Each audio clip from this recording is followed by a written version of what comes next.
In the eyes of the law, you are deemed guilty. It is with heavy heart that we have to carry out the punishment of hanging.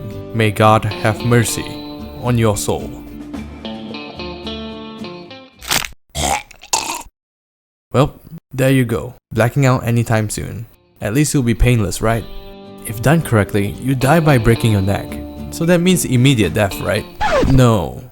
That term is called hangman fracture. And that doesn't happen very often. But ideally, the sudden release from the platform results in a rapid descent, leading to a forceful jerk on the noose, resulting in breaking a second cervical vertebra and your spinal cord, resulting in instant death.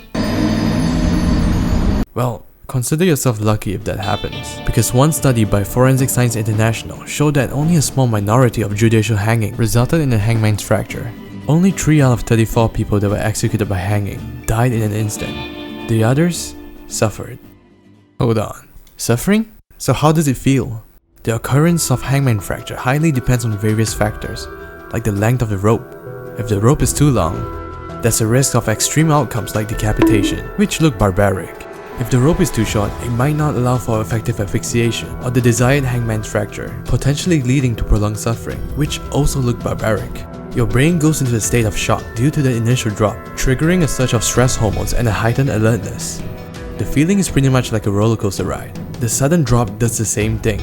The worst part is, the person hanging would be able to feel the blood vessels rupture from the drop, which would be excruciatingly painful. The pressure applied to the neck during the hanging would be strong enough to rupture arteries in your neck, which could also cause your eyes to bulge and your tongue to stick out of the mouth. That's why there will be a sack to cover the person's face during the process. Due to oxygen deprivation during hanging, your face could possibly turn blue, looking like a smurf.